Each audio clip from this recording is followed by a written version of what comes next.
Tahimik ang loob ng bahay habang nakatayo si Zuo Fan sa harap ni Li Yuteng at Luo Yunxiang. Pawis na pawis si Zuo Fan.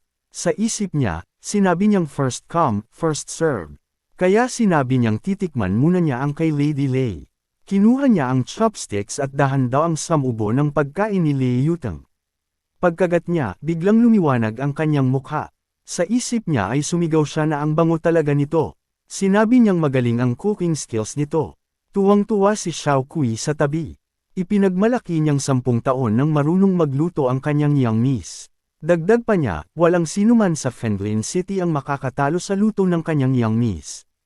Hindi nagpatalo si Yunxiang. Lumapit ito at sinabing swerte ni Zuo Fan na matikman ang ganitong pagkain. Mabilis nitong sinabi na subukan naman ni Zuo Fan ang kanya, bilasan niya. Napatingin si Zuo Fan sa itim at umuusok na basket sa mesa.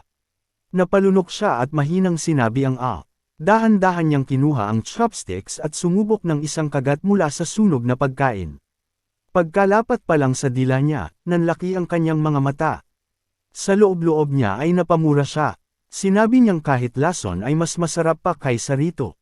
Agad siyang napangiwi at halos masuka sa lasa. Sa isip niya, sinabi niyang mas mabuti pang kainin na lang niya ang kay Lady Lei. Habang tahimik silang lahat, biglang bumukas ang pinto.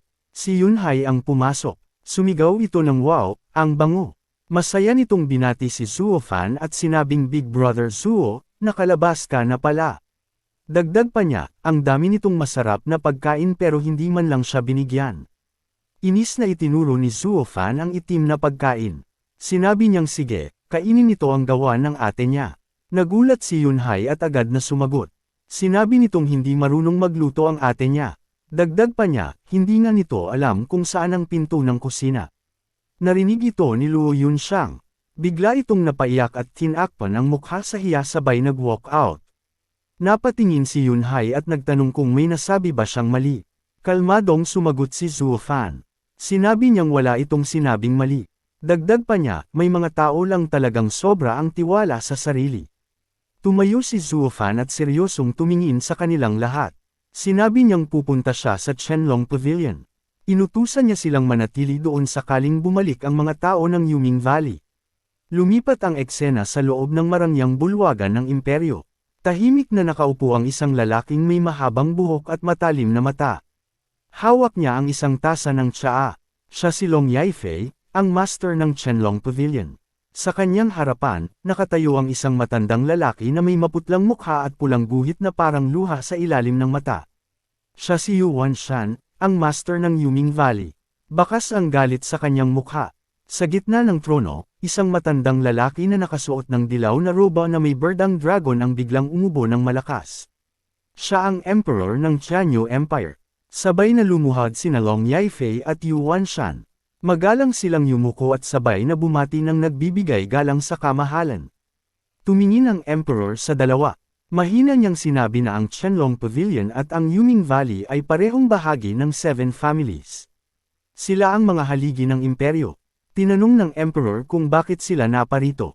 Sinabi niyang hindi niya naiintindihan ang kanilang pakay. Biglang sumigaw si Yu Wanshan. Galit niyang isinumbong na noong nakaraang buwan, pinatay ng Qianlong Pavilion ang 2 elder ng Yuming Valley. Dagdag pa niya, nilabag ng Qianlong Pavilion ang kasunduan ng 7 families. Lumuhad siya ng mas mababa at nakiusap na parusahan ang Qianlong Pavilion. Hindi natinag si Long Yaifei.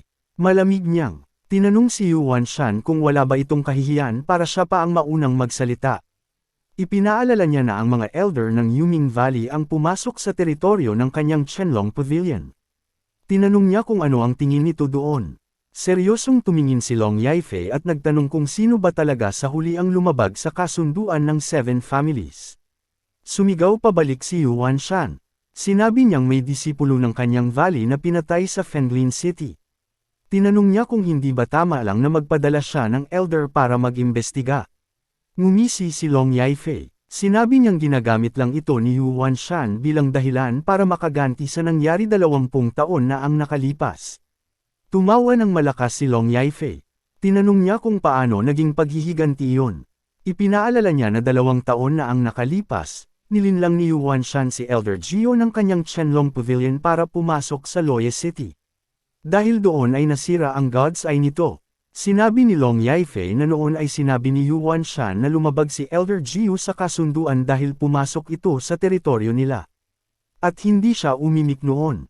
Pero ngayon, 4 na elder ng Yuming Valley ang sabay-sabay na sumugod sa kanilang teritoryo. Galit niyang tinanong kung ito ba ang tinatawag na investigasyon. Hindi nakasagot si Yuan Shan. Tahimik lang ang emperor na nakikinig. Biglang sumigaw ang emperor ng ikaw. Pagkatapos ay malakas niyang hinampas ang kanyang kamay sa mesa at sumigaw ng tama na. Tahimik ang buong bulwagan. Seryosong sinabi ng emperor na sa usaping ito, parehong may kasalanan ang dalawang panig. Naglabas siya ng utos. Iniutos niya na ang Qianlong Pavilion ay dapat umatras mula sa Fenglin City. Sinabi niyang mula ngayon, hindi na iyon magiging teritoryo nila. Dagdag pa niya, ang mga tao ng Yuming Valley at Qianlong Pavilion ay hindi na kailanman pwedeng tumapak sa Fenglin City. Sabay na sumigaw sina Long Yaifei at Yuan Shan ng kamahalan. Itinaas ng emperor ang kanyang kamay. Sinabi niyang tapos na ito at bumalik na sila. Mahigpit niyang sinabi na mula ngayon, ayaw na niyang makarinig ng anumang alitan mula sa 7 families. Walang nagawa ang dalawa kundi yumuko at sumagot ng opo. Tahimik na lumabas sina Long Yaifei at Yuan Shan sa malaking bulwagan. Naiwan mag-isa ang emperor na nakatingin sa kanilang papalayong anino. Pagkaalis nila, napaisip ang emperor. Sa isip niya, sinabi niyang ang mga tao ng Yuming Valley ay talagang pumunta sa Fenglin City. Naisip niya na mukhang natuklasan na nila ang lihim na utos mula 1,000 taon na ang nakalipas. Biglang may isang anino na lumitaw sa kanyang tabi. Mahinang nagsalita ang anino at sinabing ang Imperial Palace ay palaging magulo. Sinabi nito na ang mga makapangyarihang tao ay may mga mata at tenga na nakakalat sa lahat ng dako. Dagdag pa ng anino, ang maliit na bagay na ito ay dapat matagal ng alam ng kamahalan. Tumingin ang emperor sa malayo. Seryoso niyang sinabi na mukhang kailangan ng simulan ng proyektong iyon. Thank you mga boss. Dito na natapos ang chapter na ta. Stay tuned lang, ini-edit ko pa ang susunod na chapter. Like and subscribe para updated kayo sa mga upload natin.